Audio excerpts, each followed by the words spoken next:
बहुत समय पहले की बात है। रायगढ़ गांव में रहने वाला किशन एक गरीब लकड़हारा था। वह दिन भर जंगल में लकड़ियां जमा करता और गांव और शहर में बेच आता।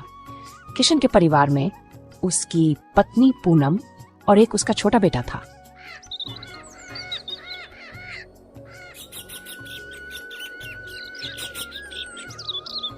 सुनो जी, पहले हम दो थे, तभी परिवार का गुजारा मुश्किल से हो पाता था भगवान की दया से। अब तो हम 3 हो गए हैं, इसलिए मैंने एक बात सोची है। क्या बात सोची है पूनम तुमने? मैं क्या बोलती हूँ कि आज से मैं भी आपके साथ जंगल में लकड़ियां जमा करने जाया करूंगी। पूनम की ये बात सुनकर किशन दुखी हो उठा। पूनम, हमारी शादी को इतने साल बीत चुके हैं और आज तक मैं तुम्हें कुछ भी सुख नहीं दे पाया। दुखी क्यों होते हो जी? दुख सुख तो जीवन में आते ही रहते हैं। और फिर हम एक गाड़ी के 2 पहिए हैं, दोनों को एक समान चलना चाहिए। हाँ पूनम, का तो तुम ठीक रही हो पूनम। सब पूर्व जन्मों के पापों का फल है, क्योंकि 10 वर्ष में तो कूड़े के ढेर के भी दिन फेर जाते हैं। फिर हमने ऐसे कौन से पाप किए हैं जो गरीबी हमसे चिपक कर ही रह गई है। ठीक है, चलो मैं लकड़ी लेने के लिए जा रहा हूँ। ऐसा कहकर किशन जंगल की ओर चला गया और लकड़ियां जमा करके गांव की ओर निकल गया और गांव में जाकर लकड़ियां बेच दिया।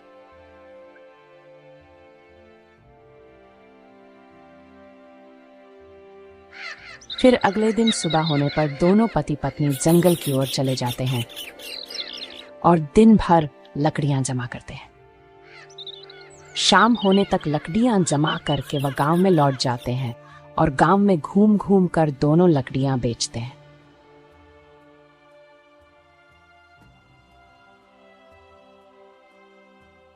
इसी तरह 5 साल निकल जाते हैं और उनका बेटा कबीर अब बड़ा हो जाता है। एक दिन किशन लकड़ियां लेने जब जंगल जाता है तो उसे जंगल में एक बूढ़े बाबा मिलते हैं।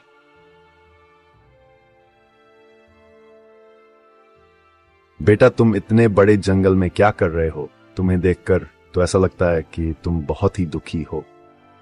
हाँ बाबा, मैं एक लकड़हारा हूँ। मेरा बेटा बड़ा हो रहा है और मैं ठीक से कमा भी नहीं पाता। मैं अपनी पत्नी और अपने बेटे को 2 वक्त का खाना भी सही से नहीं खिला पाता। इस तरह किशन अपनी सारी स्थिति बूढ़े बाबा को बता देता है। बेटा, तेरा बेटा अब बड़ा हो गया है, इसे पढ़ाता क्यों नहीं है? बाबा, आपको अभी मैंने सारी आर्थिक स्थिति के बारे में बताया है। ऐसी कठिन परिस्थिति में मैं कैसे अपने बेटे को पढ़ा सकता हूँ? कुछ भी हो बेटा, चाहे तुम्हें अपना पेट काटना पड़े, पर कबीर को जरूर पढ़ाओ। उसे पढ़ाने से ही तुम्हारी गरीबी दूर हो सकेगी। ठीक है बाबा, मैं ऐसा ही करूंगा। मैं आज ही घर जाकर अपनी पत्नी से इस बारे में बात करूंगा। ऐसा कहकर किशन वहां से चला जाता है। शाम को गांव में लकड़ियां बेचकर वह अपने घर चला जाता है। घर पहुंचकर वह सारी बात अपनी पत्नी पूनम को बता देता है। सुनो जी, तो आप कबीर को लेकर आज ही हरिपुर चले जाओ, क्योंकि हरिपुर गांव में एक बहुत ही महान विद्वान रहते हैं। शिक्षा जगत में उनका बड़ा नाम है। आप कबीर को विद्या अध्ययन हेतु उनके पास ही ले जाओ। लेकिन पूनम, इस काम के लिए तो बहुत ही अधिक पैसा की आवश्यकता होगी। कहाँ से आएगा वह पैसा? इसके लिए तो आप सेठ करोड़ी मल के पास चले जाओ, क्योंकि ले देकर गांव में वही तो एक महाजन है। इसलिए आप कबीर की शिक्षा के लिए उनसे कर्ज ले लो। लेकिन पूनम, सेठ करोड़ी मल एक बहुत ही अत्याचारी महाजन है। वह हमेशा गरीबों का शोषण करता है। वह बहुत ज्यादा ब्याज पर कर्ज देता है और समय पर उधार ना चुकाने पर वह बहुत ही क्रूर हो जाता है। तुम ऐसे महाजन से उधार लेने की बात कर रही हो? इसके अलावा और कोई दूसरा रास्ता भी तो नहीं है जी। कुछ भी हो, उन बाबा ने कबीर को शिक्षा दिलाने के लिए कहा है, तो हम अपने बेटे को शिक्षा अवश्य दिलाएंगे। लेकिन उधार लेने के लिए हमारे पास गिरवी रखने के लिए तो कुछ भी नहीं है, और सेठ करोड़ी मल बिना किसी वस्तु को गिरवी रखे किसी को भी उधार नहीं देता। हाँ, आप चिंता मत करो, इसका उपाय भी मैंने सोच लिया है जी। आप अपनी झोपड़ी को उनके पास गिरवी रखाना। क्या कह रही हो तुम? सिर छिपाने को एक यही तो आसरा है। भगवान ना करे ये भी छिन गया तो हमारा क्या होगा? ऐसे मत बोलो, शुभ शुभ सोचो जी। भगवान जो करेगा ठीक ही करेगा। तब उसी दिन किशन सेठ करोड़ी मल के यहाँ गया। नमस्ते सेठ जी। कहो किशन, कैसे आना हुआ? दरअसल सेठ जी, मैं आपके पास एक अर्ज लेकर आया हूँ। हाँ कहो किशन, क्या अर्ज है तुम्हारी? सेठ जी, मुझे कर्ज चाहिए, क्योंकि मैं अपने बेटे को पढ़ाना चाहता हूँ, इसलिए मुझे कर्ज चाहिए। ओ, तो तुम कर्ज लोगे किस पर?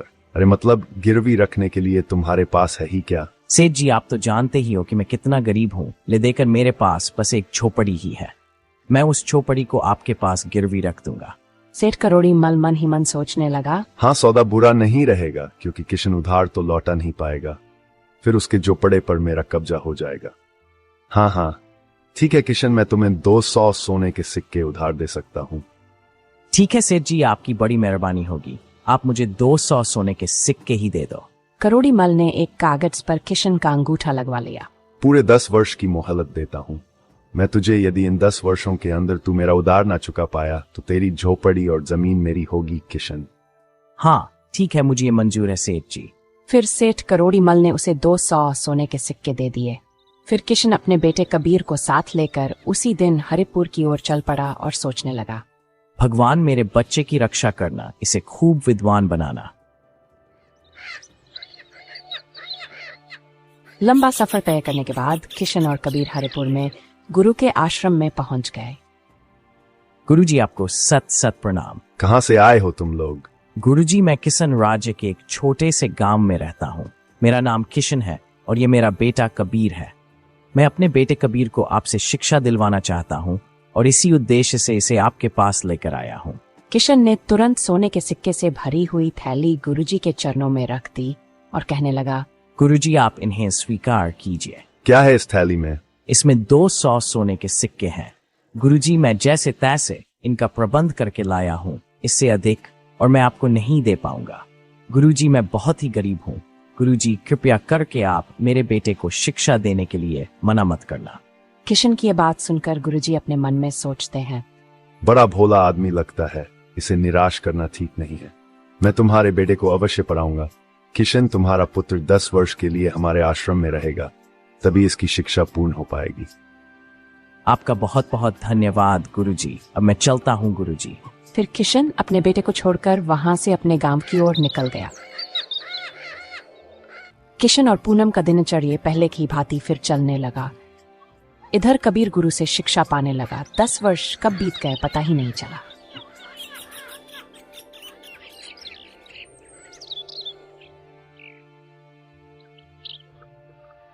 कबीर, आज तुम्हारी शिक्षा पूर्ण हुई। तुम हमारे शिष्य में सबसे अच्छे छात्र हो, इस पर सदा गर्व रहेगा हमें। गुरुदेव, सब आपकी कृपा का ही फल है, वरना मैं किस योग्य था। अब तुम अपने माता पिता के पास लौट जाओ। तुम्हारी प्रतीक्षा में ना जाने वो कब से बाट जो रहे होंगे। जाओ। फिर कबीर उसी दिन अपने गांव की ओर चल दिया और फिर लंबा सफर तय करके कबीर अपने गांव पहुंच गया। ये युवक कौन है? फिर कबीर ने आगे बढ़कर किशन के पैर छू लिए। अरे अरे, क्या कर रहे हो? कौन हो तुम? मैं कबीर हूँ, पिताजी आपका बेटा। कबीर, तुम्हारी शिक्षा पूरी हो गई क्या? हाँ पिताजी, मैं गुरु की आज्ञा पाकर ही लौटा हूँ। अरे सुनती हो, कहाँ हो तुम? पूनम देखो, हमारा बेटा पूरी पढ़ाई करके लौट आया है। तुरंत ही पूनम बाहर आई और कबीर को देखकर बहुत खुश हुई। कबीर ने मां के पैर छुए और पूनम की खुशी का अब कोई ठिकाना ना था। पूनम, अब हमें और चिंता करने की कोई जरूरत नहीं है। हमारा बेटा अब नौकरी करेगा और हमारे बुरे दिन बीत जाएंगे। भगवान करे वो दिन जल्दी आए जी।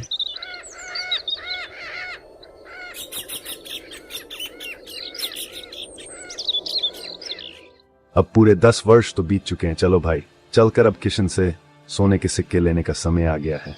फिर सेठ सीधा किशन के यहाँ जाता है। लगता है किशन का लड़का पढ़ाई पूरी करके आ गया है। अरे आप सेठ करोड़ी मल जी, भूले नहीं तुम मुझे? सेठ जी, आप कोई भूलने की चीज हो क्या? कहिए, कैसे आना हुआ आपका? तुम्हारे माता पिता कहाँ है कबीर? कबीर ये सुनकर चुप रहा। ये देख सेठ करोड़ी मल के तेवर और चढ़ गए। अरे बताते क्यों नहीं? तुम्हारे माता पिता कहाँ है? सुनो सेठ जी, मेरे पिताजी जिंदा पेड़ों को काटने और मुर्दा पेड़ने गए हैं और मेरी माँ हवा को बेचने और चांदी खरीदने गई हुई है। लगता है कबीर आवश्यकता से अधिक पढ़कर आया है, तभी ऐसी बातों से मुझे मूर्ख बना रहा है। ये कैसी उटपटांग बातें कर रहे हो? मैंने जो पूछा है उसका ठीक ठीक उत्तर दो। तुम्हारे माता पिता कहाँ गए हैं ये बताओ। कबीर ने पुनः पहले वाली बात दोहरा दी, जिसे सुनकर सेठ करोड़ी मल बुरी तरह चीख गया। कबीर, मेरी बात ध्यान से सुनो। तुम्हारे पिताजी ने 10 वर्ष पहले ये झोपड़ी गिरवी रखकर मुझसे 500 सोने के सिक्के उधार लिए थे। क्या क्या सेठ जी, सचमुच? हाँ कबीर, किशन ने 10 वर्ष बीतने पर भी वो सिक्के मुझे नहीं लौटाए। आज मैं अपने सिक्के लेने आया हूँ। यदि तुम सच सच बता दोगे कि तुम्हारे माता पिता कहाँ है तो क्या करोगे आप सेठ जी? फिर करोड़ी मल सोचने लगा। लड़का बड़ा चालाक है, इसे चालबाजी से काम लेना होगा। कबीर, अगर तुम बताओगी कि तुम्हारे माता पिता कहाँ है तो मैं उधार दिए हुए सिक्के वापस नहीं मांगूंगा। यानी कि आप कर्ज माफ कर दोगे? हाँ, मैं कर्ज माफ कर दूंगा। तुम बताओ तो सही कि तुम्हारे माता पिता कहाँ हैं। सेठ जी, मैं आपकी बात पर विश्वास कैसे करूं भला? अरे, मैं पृथ्वी और आकाश को साक्षी बना रहा हूँ कि यदि तुम मुझे यह बता दो कि तुम्हारे माता पिता इस समय कहाँ हैं तो मैं उधार के सिक्के वापस नहीं मांगूंगा। बोलो। सेठ जी, ये पृथ्वी और आकाश बोल नहीं सकते, अतः इन्हें साक्षी नहीं बनाया जा सकता। यदि आप किसी जीवित प्राणी को साक्षी बनाओ तो मैं आपकी बात मान लूंगा। कबीर की ये बात सुनकर सेठ करोड़ी मल अपने मन में सोचने लगा। ये आज के समय का छोरा बहुत ही चालाक है, पर मैं भी इससे कम नहीं हूँ। फिर सेठ करोड़ी मल की नजर रामू की झोपड़ी पर बैठी चिड़िया पर पड़ी। हाँ तो सुनो, मैं चिड़िया को साक्षी मानकर वादा करता हूँ कि यदि तुम मुझे अपने माता पिता का पता बता दोगे तो तुम्हारे पिता को दिया हुआ कर्जा माफ कर दूंगा। ये हुई ना बात। आप सुनो, मैंने आपसे कहा था कि पिताजी जिंदा पेड़ों को काटने गए हैं और मुर्दा पेड़ों को रोपने गए हैं। इसका मतलब है कि वो अब पेड़ काटकर किसी मकान के सामने बार लगाने गए हैं। और मैंने कहा था कि मेरी माँ हवा बेचने और चांदी खरीदने गई है। मेरी बात का मतलब था कि पंखे बेचने और बिक्री से मिलने वाले पैसों से तेल खरीदने गई है, जिससे घर में चांदनी जैसा प्रकाश हो सके। तुम सचमुच बहुत बुद्धिमान हो कबीर। चलो ठीक है, अब मैं चलता हूँ।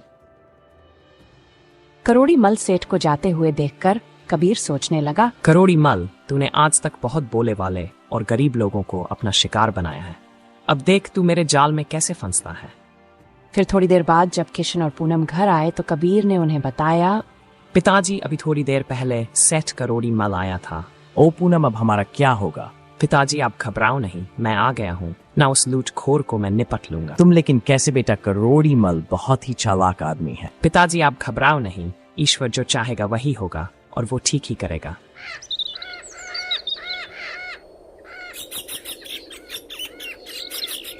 अगले दिन करोड़ी मल सेठ फिर किशन के यहाँ आ गया, लेकिन उस दिन भी कबीर ही घर पर था। सेठ जी, बताइए आज कैसे आना हुआ? अरे, मैं अपना उधार मांगने आया हूँ। कहाँ है तुम्हारे माता पिता? आप कौन से उधार की बात कर रहे हो सेठ जी? अच्छा हाँ, उसी उधार की जिसे कल आपने माफ कर दिया था, है ना? क्या मैंने कब माफ किया था? तुम झूठ बोल रहे हो कबीर। सेठ करोड़ी मल जी, बात को पलटो नहीं।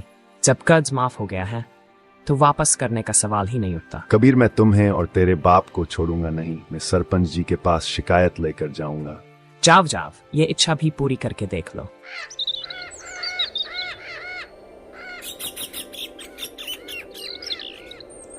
अरे, करोड़ी मल कैसे आना हुआ? सरपंच जी, गांव में किशन ने 10 साल पहले मुझसे 500 सोने के सिक्के उधार लिए थे, पर अब मांगने पर उसका बेटा साफ मना कर रहा है।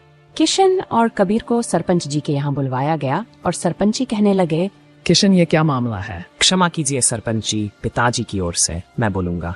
कहो, क्या कहना चाहते हो? ये सच है सरपंच जी कि 10 वर्ष पहले मेरे पिताजी ने सेठ करोड़ी मल जी से कर्ज लिया था। तो फिर उसे लौटाते क्यों नहीं? वही तो बताने जा रहा हूँ सरपंच जी। कल करोड़ी मल जी हमारे यहाँ पर आए थे, तब इन्होंने कर्ज माफ करने का मुझे वचन दिया था। फिर कर्ज लौटाने का सवाल ही कहाँ रह जाता है। कबीर, क्या तुम्हारे पास कोई सबूत है? तब कबीर ने विस्तार पूर्वक सरपंच जी को अपने और करोड़ी मल के बीच कल हुई बातचीत के विषय में बताया। तो एक चिड़िया ही तुम्हारी गवाह है? हाँ, सरपंच जी, सेठ जी ने एक चिड़िया को गवाह बनाकर उसके सामने उधार माफ करने की बात कही थी। देखो कबीर, ये कोई साधारण पंचायत नहीं है, सरपंच जी का घर है। यहाँ पर ऐसी मनगंत बातें स्वीकार नहीं की जाती। क्षमा करे सरपंच जी, मैं अपने मन की कोई कहानी नहीं बना रहा, मैं सच कह रहा हूँ। कल सेठ जी ने अपने सर पर बेटी चिड़िया को गवाह बनाकर उधार माफ करने का वचन दिया था। सरपंच जी, ये लड़का झूठ बोल रहा है। कल जब मैं इसके यहाँ गया था तब ये चिड़िया मेरे सर पर नहीं बल्कि इसके झोपड़े पर बैठी थी। झूठा कहीं का। ये सुनकर सरपंच जी मुस्कुरा उठा। करोड़ी मल को अब अपने भूल का आभास हुआ। गुस्से में आकर मैंने ये क्या कह दिया। जिस बात को मना कर रहा था उसे ही स्वीकार कर बैठा। सेठ करोड़ी मल, आखिर तू मेरे शब्दों के जाल में फंस ही गया।